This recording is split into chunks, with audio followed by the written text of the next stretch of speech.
Olá pessoal, dando continuidade ao nosso estudo de neuroanatomia funcional básica, nós vamos conversar agora sobre os núcleos da base, importantes estruturas compostas por corpos celulares de neurônios, localizadas na base do encéfalo e classicamente associadas com o controle da motricidade, com o controle motor.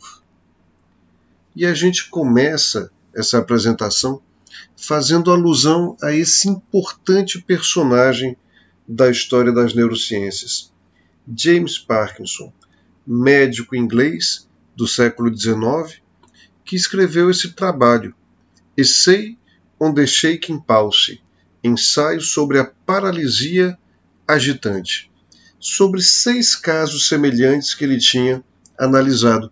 E olha que nome interessante, paralisia agitante. Como é que uma doença pode ao mesmo tempo paralisar e agitar? Foi a doença que depois ficou conhecida pelo nome do seu descobridor, a doença de Parkinson, como depois foi batizada por Charcot. Ao mesmo tempo em que há dificuldade para iniciar o movimento, há um tremor associado. E Parkinson observou casos semelhantes e descreveu, em 1818, essa doença que até hoje é uma das doenças mais importantes do sistema de controle do movimento.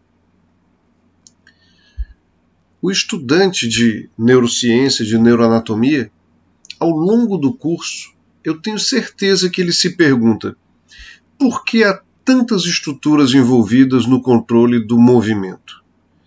O cerebelo, um órgão grande na fossa posterior, quase todas as suas funções associadas ao controle da motricidade.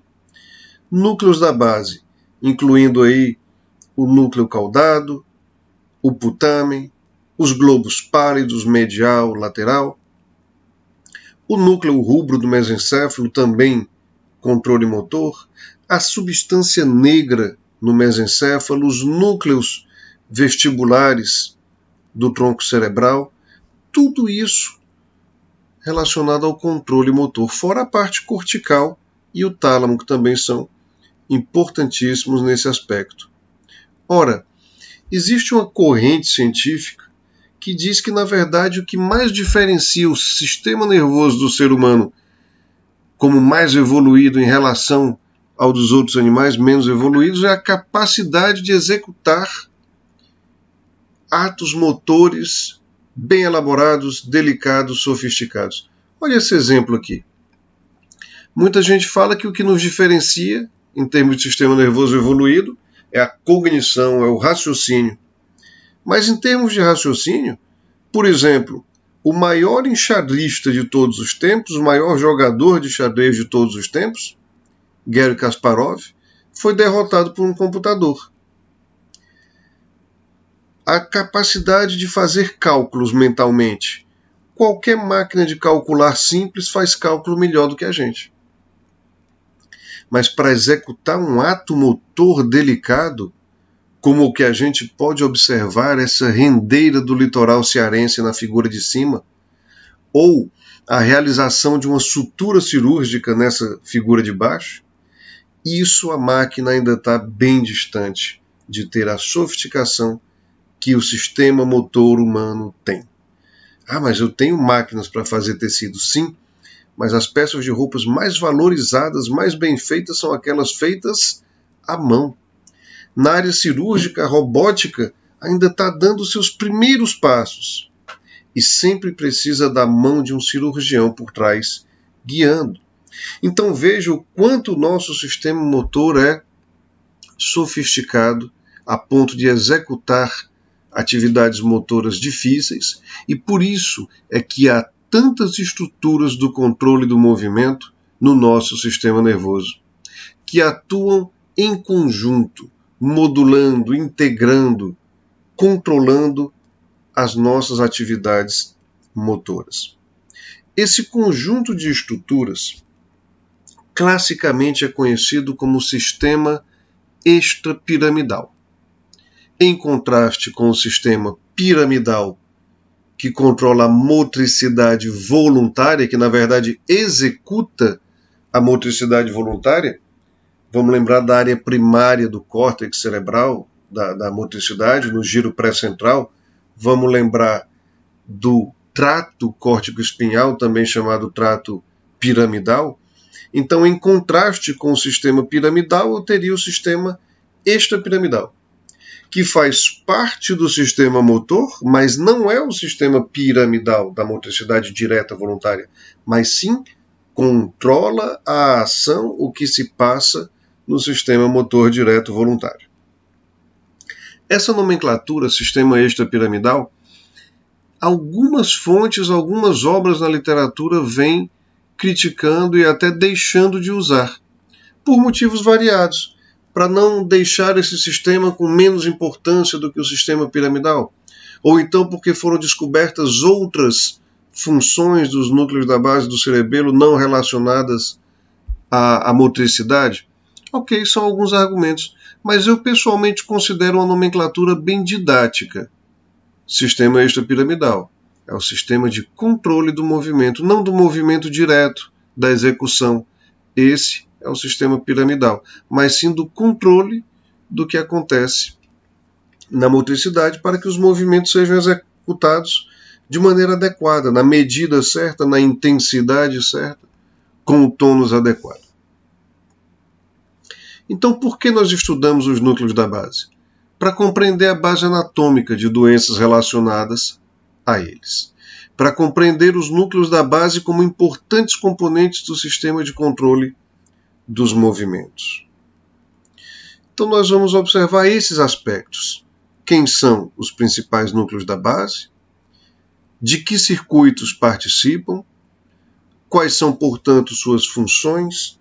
E quais são as correlações clínicas dessa anatomia?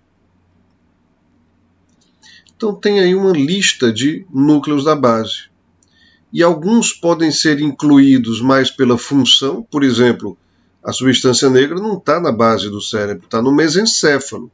Mas alguns autores a incluem entre os núcleos da base pela sua função totalmente envolvida aí no controle motor. Mas os principais seriam núcleo caudado, putamen, globo pálido.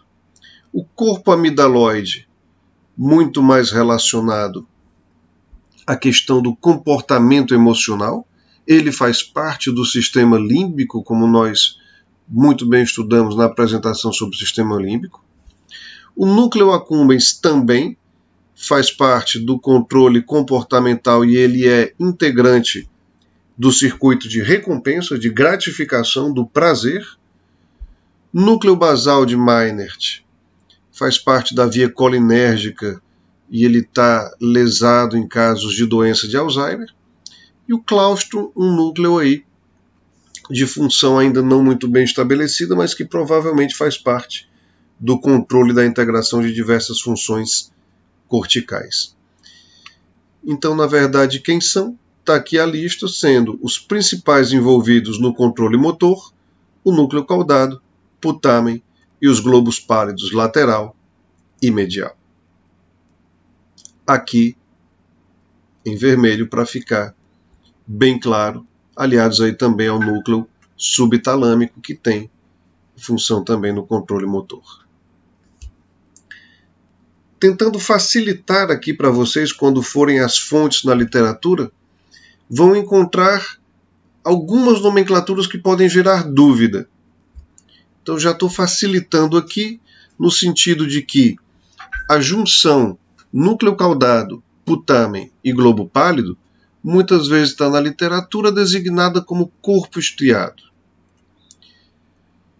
Núcleo caudado mais putamen é chamado de estriado dorsal ou simplesmente striatum. E putamen mais globo pálido de núcleo lentiforme. Por que tem essa nomenclatura diferenciada a depender da combinação aí das estruturas? Porque do ponto de vista estrutural, anatômico, visual, olhando na peça, o putamen está muito associado ao globo pálido. Estão ali próximos e constituindo uma estrutura que parece uma lente, então núcleo lentiforme. Agora, do ponto de vista embriológico e funcional, o núcleo caudado funciona junto com o putamen. Daí, então, a designação de corpo estriado dorsal ou striatum. Então, o putamen compõe uma estrutura próximo com o globo pálido, porém ele funciona junto com o núcleo caudado, compondo o striatum. Não confundir esses termos. Aqui na ilustração a gente vê, então, o claustrum, uma fina estrutura aqui de neurônios na base do cérebro. O núcleo caudado, a gente vê a cabeça dele em íntima relação com o corno frontal do ventrículo lateral. E aqui nessa massa, chamada núcleo lentiforme, nós observamos o putamen mais lateralmente, o globo pálido lateral, o globo pálido medial. Posso chamar também de globo pálido externo ou globo pálido interno. A cápsula interna passa nessa região, separando externamente o núcleo lentiforme, ou seja, putamen e globos pálidos, internamente aqui cabeça do caudado e o tálamo. Tudo isso na base do cérebro. Do ponto de vista radiológico, também é possível ver a cabeça do núcleo caudado em relação com o corno frontal do ventrículo lateral, a cápsula interna, separando externamente o núcleo lentiforme composto por putamen e globos pálidos, e o tálamo aqui, já nosso conhecido, em relação com o terceiro ventrículo. Então, aí estão os principais núcleos da base relacionados ao controle motor. De que circuitos os núcleos da base participam? Um circuito motor, em que recebem aferências da área motora do córtex cerebral e que devolvem eferências para o tálamo e do tálamo de volta para as áreas motoras do córtex. Um circuito oculomotor com conexões recíprocas com a área cortical da movimentação ocular, também no lobo frontal, na área 8 de Brodmann. Um circuito pré-frontal dorsolateral, com relação com a área pré-frontal, face dorsolateral. Envolve também o tálamo, portanto, sua função está relacionada à função dessa região, a área pré-frontal dorsolateral, ou seja, planejamento comportamental estratégico. Um circuito pré-frontal órbito-frontal, conexão com a área pré-frontal, porção órbito-frontal, envolvendo também o tálamo, e tendo sua função relacionada, então, à função desta região, que é manutenção da atenção e inibição de impulsos emocionais. E um circuito límbico, que tem conexões recíprocas com áreas corticais do sistema límbico, como o giro do cíngulo. O circuito motor, que é o mais classicamente associado aos núcleos da base, na sua função principal aí de controle da motricidade, envolve substância negra que, em uma situação normal, estimula com dopamina o striatum e que vai ter, então, uma via direta e uma via indireta. Na via direta, o striatum inibe com GABA o globo pálido interno, que inibe com GABA o tálamo, e que terá uma ação, às vezes inibitória, às vezes excitatória, do córtex cerebral, mas a resultante é excitatória. Isso pode se dar esse controle motor pela via direta ou pela via indireta, que envolve o núcleo subtalâmico e o globo pálido externo. Vamos entender, utilizando esse esquema, por exemplo, por que é que a falta de dopamina na substância negra, como acontece na doença de Parkinson, vai levar a uma dificuldade de iniciar os movimentos e de continuar os movimentos na doença de Parkinson, o que a gente conhece como bradicinesia. Acompanhe aqui no esquema. Menos dopamina na substância negra, ela estimula menos o striatum. O striatum menos estimulado vai inibir menos o globo pálido interno. O globo pálido interno menos inibido vai inibir mais o tálamo. E o tálamo vai excitar menos o córtex, que vai, portanto, ter menor capacidade motora. Então, a falta da dopamina na substância negra, seguindo esse circuito, faz a gente entender a bradicinesia da doença de Parkinson. E vocês percebem que deficiências de neurotransmissores ou estruturais em quaisquer desses pontos do percurso podem gerar transtornos do movimento. Então veja nessa ilustração como os circuitos são complexos e cada área vai estimulando ou inibindo outra até controlar a ação motora que parte do córtex cerebral. Só para ter uma noção estrutural melhor, perceba que o putano, núcleo caudado, ambos compõem o que a gente chama de striatum e mais medialmente haverá os globos pálidos. De todas essas considerações, o que a gente pode tirar em termos, então, de funções dos núcleos da base? Ora, permanece aquela função classicamente associada a eles, que é o controle da motricidade.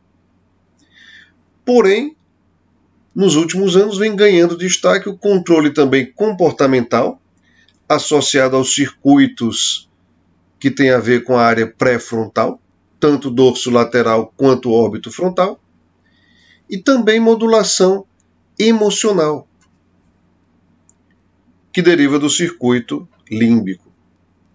E é interessante perceber o quanto isso é coerente com o quadro clínico de doenças como a coreia de Huntington, em que há um problema de controle dos movimentos ao mesmo tempo em que há alteração comportamental e labilidade emocional.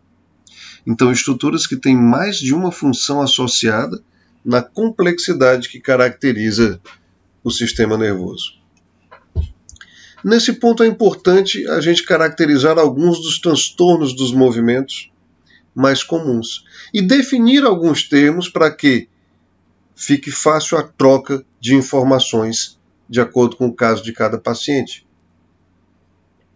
Então, o que é tremor? Tremor é um movimento involuntário, rítmico, geralmente em extremidades. Bradicinesia, como existe na doença de Parkinson. Brad, lento. Cinesia, movimento. Então, movimentos lentos, difíceis. Balismo, aqui no fim da lista. É um transtorno do movimento em que há movimentos grosseiros da parte proximal dos membros, simulando como se o paciente estivesse querendo arremessar longe alguma coisa. Já coreia também é um movimento involuntário, mas mais típico da região distal dos membros. Coreia vem do grego dança, daí a palavra coreografia. Então o paciente faz alguns movimentos com extremidades dos membros simulando uma dança. O que é distonia? Distonia, falta de controle do tônus dos membros. Ora, para que eu execute um movimento, a flexão ou a extensão de uma articulação, é importante que eu tenha a contração da musculatura agonista daquele movimento, relaxamento da musculatura antagonista. Na distonia eu perco esse controle, e aí eu terei movimentos bizarros, mal executados, com o paciente com dificuldade de executar aquele movimento, também com contrações involuntárias, perturbando aí completamente a sua função motora. Alguns desses transtornos do movimento estão bem associados a determinadas estruturas. Por exemplo, o balismo, ou hemibalismo, quando é de uma metade só, como é normalmente, está muito associado com lesão do núcleo subtalâmico. Núcleo subtalâmico que tem um circuito com os globos pálidos. circuito subtálamo, pálido, subtálamo.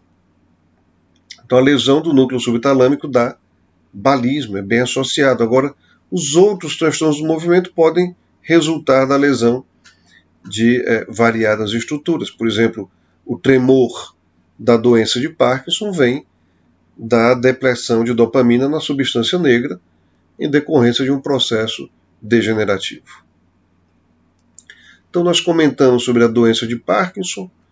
É preciso fazer uma diferença dessa outra doença aqui, o tremor essencial, que muita gente mistura, mas não tem muito a ver do ponto de vista clínico nem do ponto de vista de prognóstico. A doença de Parkinson é um tremor associado à rigidez muscular e à bradicinesia. Essa é a tríade clássica do Parkinson. Tremor, rigidez e bradicinesia. Agora, o tremor do Parkinson ele é de alta amplitude e baixa frequência. Ou seja, ele é amplo, grosseiro e lento. Já o tremor essencial é uma condição que muitas pessoas têm. Ele é associado do ponto de vista familiar genético. Ele piora sob estresse emocional. Ele melhora com a ingestão de álcool. O álcool é uma substância inibitória. Ele não tem mau prognóstico. A pessoa pode ficar com tremor essencial a vida toda. Se ele perturbar as funções das atividades de vida diária, pode ser feito um tratamento com beta-bloqueadores, como o propranolol, que é um antihipertensivo bastante utilizado, em dose baixa. Mas a característica do tremor essencial é diferente da do tremor da doença de Parkinson, porque ele é de baixa amplitude e alta frequência. Ele é curto e rápido. Então é facilmente diferenciado da doença de Parkinson. Coreia de Huntington é uma doença genética que dá transtorno do movimento associado a transtorno do comportamento, mas vai se manifestar lá na terceira, quarta, quinta década de vida,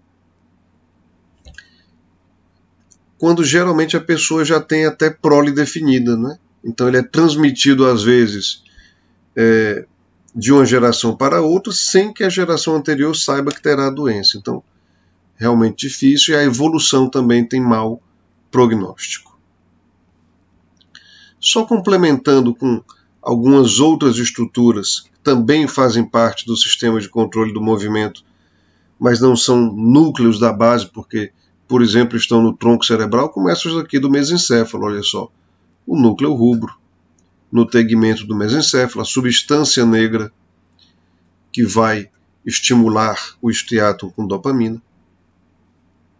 Recapitulando aqui um pouco as correlações clínicas, hemibalismo, doença de Parkinson, coreias, e no finzinho da lista, olha aqui, transtorno obsessivo compulsivo. Associado a núcleo da base, sim.